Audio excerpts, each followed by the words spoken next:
세상에 떠도는 기묘한 괴담들. 첫 번째 이야기. 배를 타고 낚시를 갔다. 태평양 전쟁 직후 아와지에서 어부로 일하던 우리 증조 할아버지가 겪은 일이라 한다. 어느 여름날 할아버지는 고기잡이를 마친 후 취미 삼아 조카와 둘이 작은 배를 타고 바다로 나섰다고 한다. 현지 사람만 아는 명당에 들어서 낚싯대를 내렸지만 어째서인지 그날따라 입질이 전혀 없었다. 시간만 흐르자 조카는 더운 날씨에 지였는지 옷을 훌훌 벗고 바다에 들어갔다. 이런 하고 생각한 할아버지도 낚싯대를 손에서 놓고 잠시 휴식에 들어갔다고 한다. 문득 아무 생각 없이 바다를 보는데 수십 미터 떨어진 저편 해저에 무언가가 서 있었다. 지금은 상상조차 못할 일이지만 공장이 마구 들어서기 전에 세턴 아이카이는 꽤 물이 맑은 바다라 바다까지 보였다는 것이다. 뭔가 싶어 할아버지는 거기를 계속 바라봤다고 한다. 아무래도 해저에 서 있는 건 사람인 듯 했다. 그것도 그저 서 있기만 한 게 아니라 천천히 배를 향해 걸어오고 있었다. 그것도 한 명만이 아니라 여러 명이 행렬을 이뤄 천천히 걸어오고 있었던 것이다. 순간 비명을 지를 뻔했지만 할아버지는 문득 어린 시절 들었던 이야기를 떠올렸다고 한다. 바다에서 이상한 걸 보면 소리를 지르거나 눈을 마주쳐서는 안 된다. 그럴 때는 봤어도 보지 못한 척하고 도망쳐야 해. 이를 악물고 비명을 참은 할아버지는 도망칠 생각으로 조카를 배에 태우려 했다. 될 수 있는 한 평정을 가장하고 배 주변에서 헤엄치며 놀고 있던 조카에게 말을 걸었다. 야, 이제 돌아가자. 어느새 조카 바로 밑에 한 명이 서 있었다. 꽤 근처까지 와 있는 게 보인다. 방공두건을 둘러쓰고 몸빼바지 차림의 젊은 여자였다. 조카는 알아차리지 못한 듯 할아버지를 올려다보고 있었다. 할아버지는 새어나오는 비명을 억지로 참으며 우물쭈물하지 말고 당장 올라와 라고 조카에게 화내는 걸로 대신했다고 한다. 그 여자는 조카가 헤엄치는 걸 따라와 배에 가까워온다. 조카가 배에 올라오는 도중 여자가 바다 밑에서 서서히 올라오는 게 보였다. 할아버지는 황급히 눈을 돌렸다. 조카가 배에 올라타자 할아버지는 엔진을 켜고 전력으로 도망쳤다. 조카는 의아하다는 듯 무슨 일 있냐고 물었지만 아무것도 아니다. 속이 좀 안 좋아서 그래. 라고 넘겼다고 한다. 무사히 항구에 도착한 후 할아버지는 조카 먼저 집으로 돌려보냈다고 한다. 다리가 후들거려서 배에서 내릴 수가 없었던 것이다.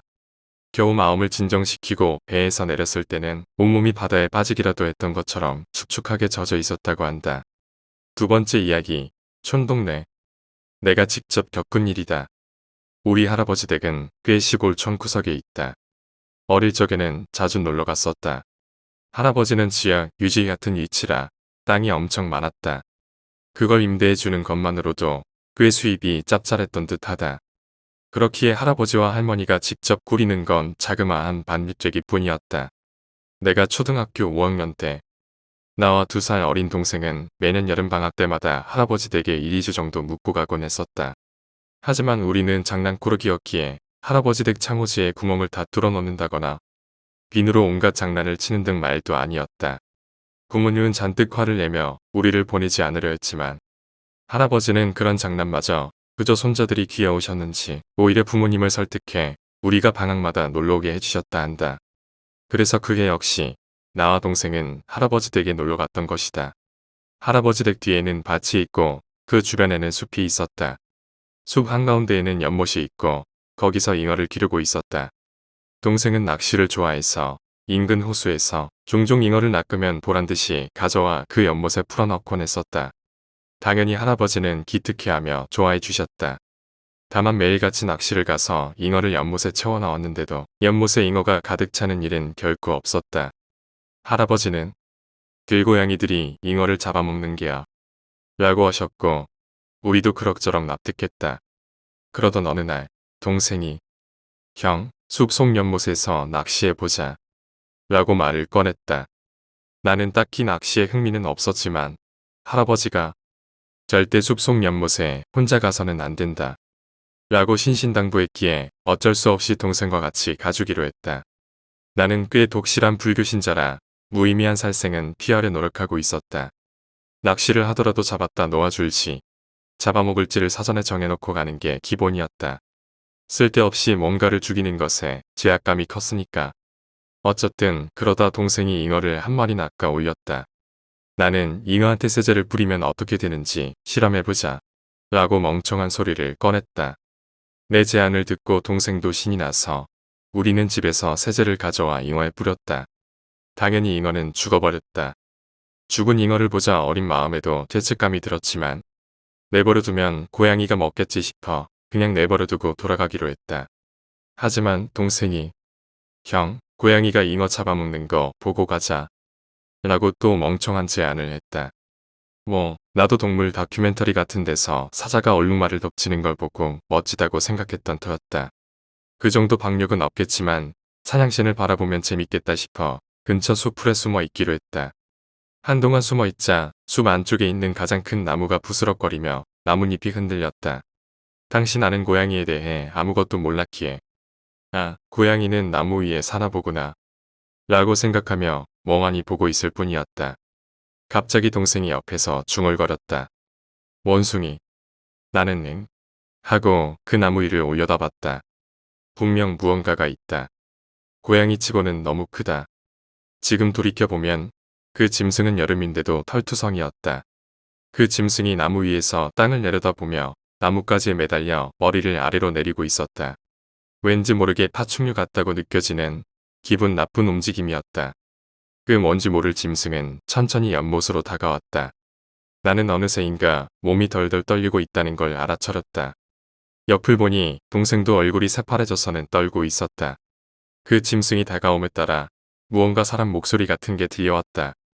귀를 기울여보자 그 짐승이 무언가 중얼대고 있었다. 무슨 말을 하고 있는 걸까? 나는 당초 목적을 잊고 여기서 도망가고 싶어 죽을 지경이었다. 아마 동생이 함께 있는 게 아니었다면 오줌까지 쌌을 터였다. 그 정도로 나는 겁에 질려 있었다. 이윽고 그 짐승이 완전히 다가오자 얼굴이 확실히 보이고 말소리도 제대로 들려왔다. 그 짐승은 사람의 얼굴을 하고 있었다. 게다가 그 얼굴은 어린아이의 얼굴이었다. 그런 얼굴을 하고 무표정하게 중얼대고 있었던 것이다. 살아있는 것, 희우는 것, 빌려가는 것, 살아있는 것, 희우는 것, 빌려가는 것. 그러더니 우리가 버려둔 잉어에게 다가가더니 그걸 내려다보며 기분 나쁜 미소를 지었다. 이걸로 되었다. 그리고는 잉어를 내버려둔 채 돌아가 버렸다. 우리는 한동안 그 자리에 숨죽이고 있었다. 멍하니 있었다고 하는 게 맞을까? 겨우 한참 뒤에야 정신을 차리고 평소에는 다니지 않는 뒷문 샛길로 숲을 빠져나와 집까지 도망쳤다. 이런 일을 겪고 나서 밥이 넘어갈 리 없었다. 나와 동생은 둘 다 저녁상 앞에서 기운 없는 얼굴로 앉아 있을 뿐이었다. 할머니는 걱정스러운지 그러니? 라고 물어보셨지만 나는 아무것도 아니라고 대답할 수밖에 없었다. 하지만 동생은 도저히 참을 수 없었는지 저기, 형, 역시 그 원숭이 라고 말해버렸다. 그 순간 할아버지의 얼굴색이 확 바뀌었다. 사람의 얼굴색이 그렇게 한순간에 바뀌는 건 태어나서 지금까지 그때 딱 한 번 봤다. 할아버지는 어쩐지 화가 난 것 같은 느낌으로 무슨 일이 있었냐? 라고 물었다. 나는 체념하고 낮에 있었던 일을 말했다. 할아버지는 할머니와 얼굴을 마주 보더니 걱정스러운 얼굴로 기분은 어떠냐? 아무 문제 없어? 라고 끈질기게 나와 동생에게 물어왔다. 이대로 잔뜩 혼이 나는 것인가 싶어 나는 무척 당황스러웠다. 할아버지는 조용히 어딘가에 전화를 걸기 시작했다. 나와 동생을 할머니가 현관으로 데리고 나와 어딘가에서 가져온 술병 속에 술을 뒤집어 썼다. 그러더니 할머니는 우리에게 소금을 뿌렸다. 집으로 들어가니 할아버지는 전화를 마친 후였다. 할아버지는 우리를 보고 무척 진지한 표정으로 말했다. 이제 너희는 이 집에 오면 안 된다. 우리 둘이 살아있는 동안은 결코 여기 다시 오지 말 거라. 동생은 갑작스러운 할아버지의 말에 왜요? 라며 울며 아우성쳤다. 나도 할아버지 댁을 무척 좋아했기에 너무 슬펐다. 우리들이 겨우 안정을 되찾자 할아버지는 우리에게 설명해 주셨다. 너희가 이 땅의 수호신을 화나게 해버렸기 때문이란다. 수호신이라고는 해도 부처님같이 선한 존재가 아니야. 대충 기억나는 건 우리 선조가 신에게 산재물을 바쳐 후에 애군이 내리는 대신 큰 부를 얻었다는 것이었다. 우리 집안에서 살생이 금기시되는 건 불교를 믿기 때문이 아니라 그 신이 개입할 여지를 만들지 않기 위함이었다. 만약 신이 드는 경우에는 누군가 희생양이 되어 이 땅에 속박되고 액을 받아 진정시켜야만 한다는 이야기였다. 이야기를 마친 할아버지는 무겁게 말했다. 오늘 밤까지만 여기 묵거라. 하지만 안심해라. 할아버지와 할머니가 지켜줄 테니까. 내일 아침 날이 밝자마자 돌아가야 해. 그리고 얼마 후 아까 할아버지가 전화를 했던 사람이 왔다. 낯선 여자로 내겐 보통 아줌마처럼 보였다. 하지만 나중에 전에 듣자니 지역에서 꽤 유명한 영능력자라고 한다. 아줌마는 우리 형제를 쓱 보고 말했다. 어머, 이건 꽤 큰일이네요. 일단 이걸 가지고 다니세요. 그렇게 말하며 부적을 한 장씩 꺼내 주었다. 그동안 할머니는 잘 준비를 해놔서 우리는 불간에서 잠을 자게 되었다. 불간은 작은 방이었는데 딱 하나 있는 창문은 신문지로 가려져 있었다. 이불이 2개 깔려 있고 평소에는 없던 TV와 과자 같은 먹을거리가 놓여 있었다. 할아버지는 우리에게 당부했다. 알았냐? 지금부터 너희는 단둘이 밤을 새야만 해. 그 사이 할아버지도 할머니도 결코 너희를 찾지 않을 거야. 잘 듣거라. 누가 뭐라고 말하던 절대 문을 열어서는 아니 된다. 우리는 이미 잔뜩 겁에 질려 있었기에 할아버지랑 같이 자고 싶었다. 하지만 그래서는 안 된다는 듯 했다. 어쩔 수 없이 나와 동생 둘만 남았다. 처음에는 TV도 보고 이야기도 하고 했지만 서서히 피로가 우리를 덮쳐와 어느새인가 잠에 빠지고 말았다. 눈을 뜬 건 몇 시쯤이었을까? 아직 주변은 어두웠다. 왜 일어난 건가 멍하니 생각하고 있는데 밖에서 부스럭대는 소리가 들려왔다. 그와 더불어 중얼거리는 소리도 들려온다. 순간 심장이 바싹 오그라드는 것 같은 느낌이었다. 온몸의 혈관이 두근거리는 게 느껴졌다. 그러는 사이 밖에서 창문을 두드리기 시작했다. 쾅쾅 쾅쾅 하는 소리와 함께 주세요. 주세요. 하고 목소리가 들린다. 문득 동생 쪽을 보자 어느새인가 일어나 있었다. 새파랗게 질린 얼굴로 형, 저게 뭐야? 나 무서워. 라며 벌벌 떨고 있었다. 나는 동생 곁에 붙어 창문에서 들려오는 소리에 집중했다. 열어주세요. 열어주세요. 그 목소리는 그렇게 말하고 있었다. 갓난아기 같은 목소리였다. 하지만 창밖의 그림자는 결코 어린아이의 것이 아니었다. 아니, 인간이라고는 볼 수 없었다. 하지만 그 소리를 계속 듣고 있자니 어쩐지 저 녀석도 필사적이구나 하는 이상한 기분이 되기 시작했다. 그 순간 동생이 외쳤다. 안 돼, 형. 정신을 차려보니 어느새 나는 창문을 열려 다가가고 있었던 것이다. 순간 공포가 돌아와 나는 그대로 동생 곁으로 돌아가 둘이 꽉 끌어안았다. 그리고 그대로 꼼짝도 않고 아침을 맞이했다. 똑똑하고 문을 두드리는 소리가 들려오고 할아버지야, 아무 일 없었니? 괜찮아? 라는 질문이 들려왔다. 그러나 나는 완전히 의심암기에 걸려 있어서 그 목소리조차 믿을 수 없었다. 하지만 이미 해도 떴고 내가 직접 여는 게 아니면 괜찮을 거라는 생각에 괜찮다고 대답했다. 그러자 문이 열리고 할아버지, 할머니와 어제 그 영능력자 아줌마, 그리고 부모님이 들어왔다. 아줌마는 애 많이 썼구나. 어쨌든 무사해서 다행이야. 라고 말해주었다. 흰색이었던 부적은 녹이 쓴 것처럼 변해 있었고 원래 크기의 반 정도로 줄어 있었다. 그 후 우리 형제는 집으로 돌아왔고 2번 다시 할아버지 댁에는 가지 않았다. 세월은 흘러 내가 고등학교 1학년이던 해 할아버지의 부고가 들려왔다. 부모님은 어째서인지 사인을 알려주지 않으셨다. 어머니에게 그 짐승과 관련이 있는 거냐고 따져 물었지만 아무 말 않고 대답을 피했다. 할머니에 관해서는 천천히 치매가 오고 있으신 것 같더라. 라고 말할 뿐이었다. 결국 그 짐승과 조부모님의 죽음에 어떤 관련이 있는지는 아직도 모른다. 지금은 그저 그날 내가 저질렀던 경솔한 행동을 후회하고 있을 뿐이다. 할머니의 병구안을 하기는커녕 마지막 가는 길을 지켜드리지 못한 게 너무나도 가슴 아파 견딜 수가 없다. 3번째 이야기, 콜센터. 옛날 내가 직접 겪은 일입니다. 당시 나는 어느 빌딩에 입주해 있는 콜센터에서 근무하고 있었습니다. 그 콜센터는 밤 늦도록 영업을 했기에 교대 체제로 야간조를 뛸 때도 많았죠. 다만 인건비가 딸렸던 탓인지 야간조는 정사원 1명과 아르바이트생 3-4명으로 구성되곤 했습니다. 그 모양이다 보니 신입사원 때는 나도 뭐하나 모르는데 아르바이트생들의 질문에 쩔쩔맸던 기억이 납니다. 대처법이라곤 상사한테 전화해 물어보는 것밖에 없었으니 울고 싶은 기분이었죠. 하지만 시간이 흘러 그런 야간조 근무에도 어느 정도 익숙해져 갔습니다. 그리고 몇 달이 지난 어느 야간조 근무날. 그날도 무사히 일을 마치고 아르바이트생들을 먼저 돌려보낸 후 뒷정리를 하고 있었습니다.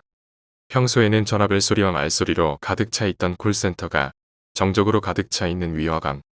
불도 일부 장소를 빼고는 다 꺼져 있어 콜센터 안은 어슴푸레했습니다.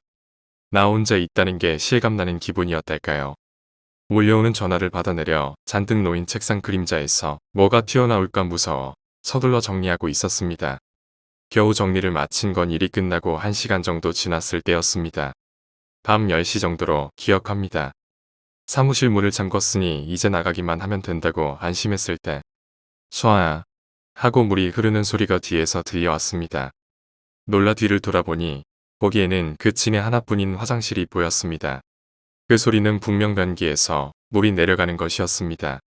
아르바이트생 중 누군가인가 싶기도 했지만 1시간 전에 돌려보낸 아르바이트생들이 아직도 화장실에 있을 리는 없다 싶었습니다.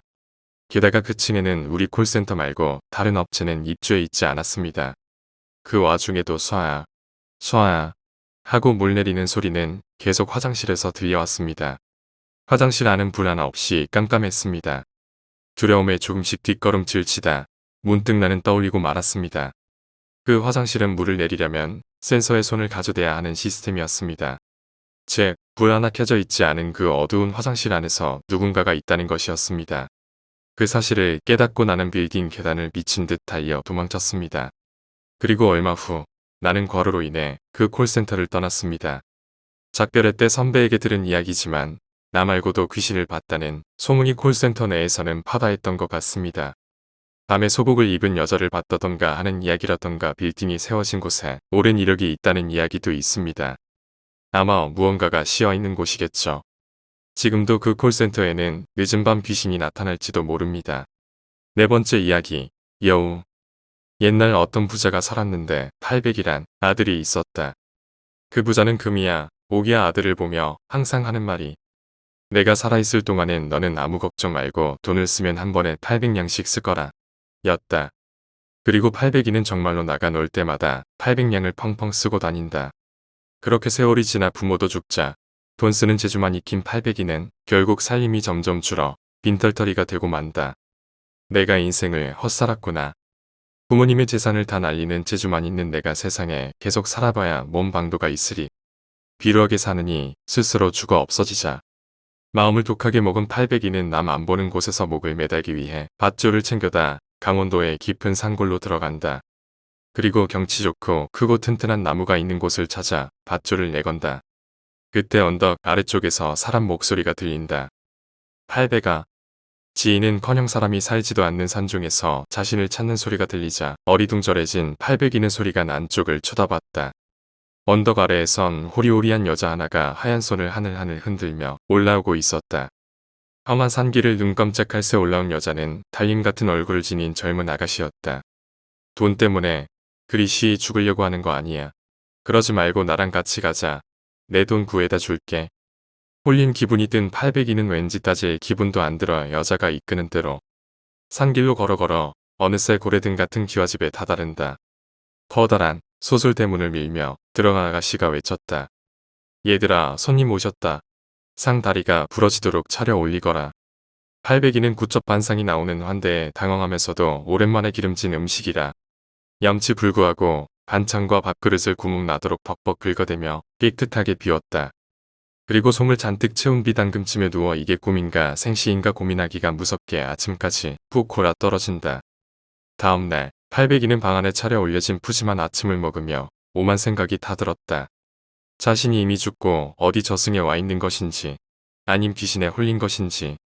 그렇게 다 먹고 상이 치워지니 방문 밖에서 종들이 아가씨에게 인사 올리는 소리가 들려 자세를 바로 한다. 방 안에 들어온 아가씨는 바로 800이에게 필요한 이야기를 꺼낸다. 돈이 얼마나 필요하니? 아무래도 800. 800냥은 있어야 하지 않겠어? 800이는 급한 대로 내뱉은 말이었지만 아가씨는 국말 않고 정말로 800냥을 떡하니 안겨주었다.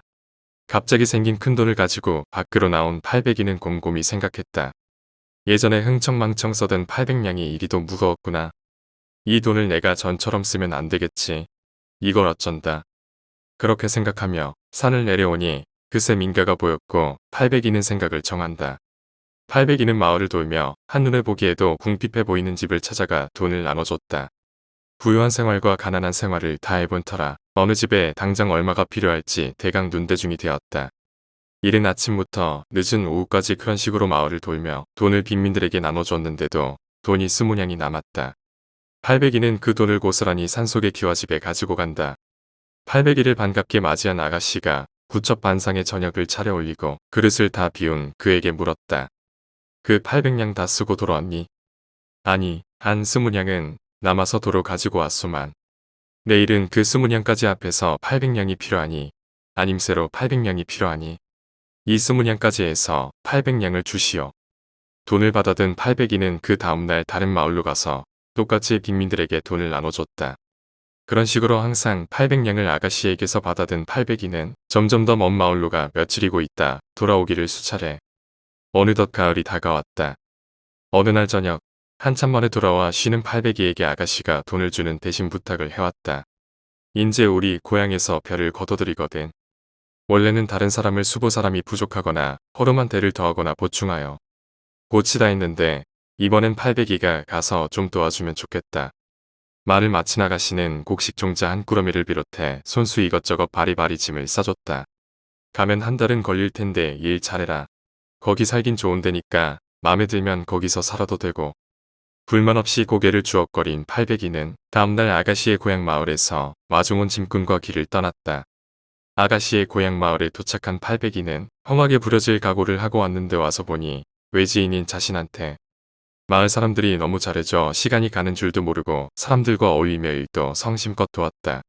그리고 한 달이 거의 지나 일을 끝마친 800이는 여기 눌러 살라는 마을 사람들에게 인사하고 서둘러 아가씨의 집으로 향한다. 며칠을 열심히 걸어 이제 한 고개만 넘으면 아가씨의 귀화집에 도착하려는 800이 눈앞에 저 고개 위에 커다란 소나무 밑에서 한 노인이 손짓을 하는 게 보인다. 800이 자네가 저기 저 산속 귀화집에 산다는 그 800이 맞는가? 예, 그렇습니다만. 자네 소문은 좀 들었네. 그래, 그 큰 집에 아가씨가 돈을 주고 자네는 마을들을 돌며 사람들을 도왔다고. 소문이 크게 났군요. 전 별로 한 게 없습니다. 겸양 떨 거 없네. 나이를 먹으면 눈과 귀가 다른 쪽으로 밝아지게 마련이니. 헌데 자네는 깊은 산 중에 그런 고대광실 기와집이 있는 것도 그렇고 젊은 처자가 무슨 신선마냥 거닐고 돈도 샘물 솟아나듯 하는 게 안 이상하던가. 무슨 말씀을 하시려는 겁니까? 자네가 내 말을 믿든 안 믿든 자유네만. 그래도 좀 들었으면 좋겠구만. 사람 목숨이 달린 일이니. 처음에는 귀찮은 노인네인가 생각한 800이는 사람 목숨이란 말에 저절로 눈이 크게 떠졌다. 사람 목숨이요? 무슨 일인데 그러십니까? 어서 말씀을 하시지요. 노인은 800이의 재촉에 수염을 쓰다듬으며 잠시 고민한 기색을 보이더니 나무 밑둥에 기댄 보찜에서 종이에 쌓인 뭔가 약재처럼 보이는 상자 하나 옥과 은으로 만들어진 고급 공방대를 꺼낸다. 이 포장지 안의 것은 온갖 약재의 김을 쐬어 특별히 제조된 담배라네. 이 담배의 연기는 어떤 귀신과 요물이라도 맥을 못 추고 병난 닭처럼 주저앉게 만들지. 그 요물이 천년 묵은 진해건 여우건 간에 말이야. 그렇게 힘이 빠진 요물에게 사람이 침을 3번 뱉으면 그 자리에서 숨이 끊어진다고. 의외로 그것들이 사람 침에 약하거든. 3번 뱉은 침 말이지. 자, 이까지 말을 했으면 봄같이 둔한 자라도 알아들을 것인데. 노인의 말을 들은 800이는 믿을 수 없다는 듯 외쳤다. 아니 그럼 그 아가씨가 여우라도 된다는 거요. 여우가 그렇게 돈을 줘서 사람들을 돕게 하고 그런다고. 이 넋은 내가 노망이 들려면 곱게 들 것이지. 눈을 흡뜨고 금방 멱살이라도 잡을 듯한 800이에게 노인은 콧방귀를 뀌며 대꾸했다. 믿기 싫으면 안 믿음 될 거 아닌가. 담배와 곰방대는 내 여기 두고 가겠네. 물건들을 소나무 밑둥에 놔둔 채 노인은 삿갓과 보찜을 챙기고 800이가 왔던 방향을 향해 척척 걸어나갔다. 계속 시근덕거리는 800이를 뒤로하고 노인은 돌아보지도 않은 채 외쳤다. 연기를 피우려면 사방을 꽉 막고야 효력이 좋을 것이야. 재수가 없어진 800이는 노인이 두고 간 물건을 본체만 채 지나쳤다. 아니, 지나치려 했다. 사실 800이도 속으론 이상하단 생각을 하곤 있었기 때문이다. 그런 생각에 소나무 밑을 몇 번 왔다리 갔다리 하던 팔백이는 결국 담배와 곰방대를 챙겨붙지만에 쑤셔 넣었다. 뭐, 곰방대가 아주 고급이니 이것도 누군가에게 주면 도움이 되겠지. 담배도. 그렇게 기와 집에 도착하니 역시 아가씨가 달덩이 같은 미소를 지으며 팔백이를 맞아들였다. 그리고 고향 사람들이 잘해주더냐, 다친 데는 없느냐 등을 계속 물었고 팔백이는 눈을 못 마주친 채 관성으로 대답했다. 아, 미안하다. 피곤하고 배고플 텐데 내가 너무 괴롭혔지? 손, 발 닦고 세수하고 있으라. 얼른 상 내올 테니. 팔백이는 자신이 어떻게 씻었는지도 모른 채 얼이 빠져서 방으로 돌아와 짐을 풀어 담배를 꺼냈다. 그리고 잠시 고민을 하더니 마음을 다잡았다. 그렇지. 용물이 아니고 사람이면 담배 좀 핀다고 뭔 일이 있겠어. 하지만 만약 천년 묵은 여우라면 얼마 안가 기척이 들리고 방 안으로 이제껏 먹어온 음식들, 저리 가라 할 산의 진미들이 상에 차려져 들어왔다. 게다가 항상 종을 시키던 아가씨가 직접 오기까지 했다. 뒤따라온 종들이 작은 상에 올려진 찬들을 큰 상으로 올리려 하자 물리치고 자신이 직접 차리기까지 했다. 팔백이는 종들이 문을 닫고 나간 뒤 열심히 상 위에 찬들을 놓는 아가씨를 보며 미리 담뱃잎을 채운 곰방대에 부싯돌을 당겼다. 아가씨는 그 순간 멈칫하더니 다시 국을 따르고 수저를 꺼내며 바리바리 움직였다. 한숨 돌릴 짧은 새에 구름처럼 무럭무럭 솟아난 연기는 온 방안을 자욱하게 채웠고 창을 다 차린 아가씨는 몸을 못 가누고 병든 닭처럼 고개를 떨군 채 꾸벅대기 시작했다. 정말 연기 때문에 저리 맥을 못 추는 건가? 진짜 여우 맞긴 맞는가 보래. 팔백이는 그동안 애써 밀어냈던 의심과 불안이 삽시간에 크게 일어 담배 연기를 더욱 열심히 뿜어댔다. 연기가 피어오르기 시작한 지 몇 분이 지나지 않아 아가씨는 아주 고개가 바닥에 떨어져 가쁜 숨을 몰아쉬었다. 이제 그 노인이 말한 대로 침을 3번 얼굴에 뱉으면 이 여물은 죽게 된다. 마음을 굳게 먹고 다가간 팔백이는 손을 뻗어 아가씨의 고개를 위로 향하게 했고 기진한 아가씨의 얼굴을 잠시 바라봤다. 그리고 벌떡 일어나 창문과 방문을 열어 제끼고 담배 연기를 꺼버리곤 입안에 고인 담배찐 침을 창밖으로 카트 하고 세차게 뱉어버린다. 담배가 오죽 독한지 한 번 뱉자 가래가 계속 올라와 연거푸 2번을 더 뱉어냈다. 일단 문이 열리자 늦은 저녁에 찬바람이 방 안으로 들어와 연기들을 걷어갔다. 연기가 거치자 아가씨가 정신을 차리고 저만치 등을 돌린 채 주저앉아 고개를 떨군 팔백이를 바라봤다. 팔백아, 왜 나의 끝장을 안 벗느냐? 생각해보니 난 옛날 목을 매달아 죽은 거고 여기 있는 건 귀신이나 마찬가지 아니냐. 이미 내 목숨이 내 것인데 내가 여우라 해도 은인 얼굴에 침을 뱉는 짓을 하면 정말로 난 아버지 뵐 면목이 없어지는 거다. 아가씨는 그런 팔백이를 빤히 쳐다보다 방 밖으로 나갔다. 그리고 팔백이는 앉은 채로 있다. 그대로 잠들어 버렸다. 날이 밝자 팔백이는 어느새 누워 있었는지 벌떡 일어나 방 주변과 자기 몸을 둘러봤다. 다행히 가슴에 구멍이 뚫려 있지도 집이 폐가가 되어 있지도 않았다. 다만 어제 내왔던 밥상만 치워져 있었다. 그리고 이제 어쩌나 고민하는 팔백이에게 문 밖에서 아가씨의 목소리가 들려왔다. 이제 일어났니? 나 들어가도 되는 거지? 그래, 일어났으니 들어와라. 주인처럼 고개를 푹 수그린 팔백이에게 아가씨가 말한다. 오늘도 돈을 줄게. 팔백아, 대신 오늘만큼은 다른 사람들에게 쓰지 말고 내 물건을 사와줬으면 한다. 무슨 물건? 옷 한 벌 넣을 적당한 옷함이면 돼. 그리고 내가 한 가지 부탁이 더 있는데 이건 그냥 듣기만 하고 무시해도 되는 거야. 아가씨의 얘기를 들은 팔백이는 장에 나가 가장 좋아 보이는 옷함을 고르고 골라 웃돈을 얹어주고 구입한다. 그리고 아가씨의 또 다른 부탁을 들어주려고 기와집 뒤쪽으로 난 길을 향해 올라갔다. 아가씨의 집에서 얼마 떨어지지 않은 그 뒷길 한가운데에 기이한 것이 누워 있었다. 그건 웬만한 능구렁이보다 몇 배는 큼직한 시커먼 지네였다. 그 지네가 바로 팔백이에게 담배를 건넨 노인으로 정체는 천년 묵은 지네였던 것이다. 여우와 지네는 이 산을 두고 주인 자리를 다투는 경쟁 관계였었다. 여우 아가씨가 처음 팔백이를 두었던 것은 산신령이 되기 위해선 공덕이 필요했기 때문이다. 그리고 천년 지네는 하필 어제 저녁 동태를 살피러 집 뒤에 와 있다가 팔백이가 창밖으로 3번 뱉은 침, 그것도 담뱃진이 독하게 고인 침을 맞아버려 힘을 잃고 여기서 버르적대고 있는 것이다. 노인장, 이는 노인장의 업보이니 날 원망치 마오. 팔백이는 품에서 아가씨가 건네준 옷반지를 꺼내 진의 의등 위로 던졌다. 지네는 반지가 등에 닿자마자 바르르 떨더니 그대로 뒤집어져 배를 드러내고 작게 쪼그라들었다. 숨이 완전히 끊어진 것이다. 팔배기는 보통의 지뢰가 된 노인의 몸을 양지 바른 곳에 묶고 돌을 쌓아 극락왕생을 빌어주었다. 집안에 들어온 팔배기는 옷함을 건네주고 아가씨에게 물었다. 당연히 옷을 담으려고 사오라 했겠지만 대체 무슨 옷이길래 따로 옷함을 사오라 한 거냐? 보면 안다. 아가씨는 팔배기를 자신의 방으로 안내했다. 그리고 이불 밑에 숨겨놨던 모피를 꺼내 보였다. 내가 천년된 여우인 건 알지? 이게 내가 벗어놓은 여우털이야. 이제 난 이걸 옷함에 넣어 아주 깊숙이 봉인해 다신 여우가 되지 않으련다. 산신령 같은 건 이제 미련 없고 아주 사람이 되어서 너랑 백년해로 할 거다. 너도 나랑 같이 살 거지? 그렇게 팔백이는 사람이 된 여우 아가씨와 오래오래 행복하게 살았다고 한다.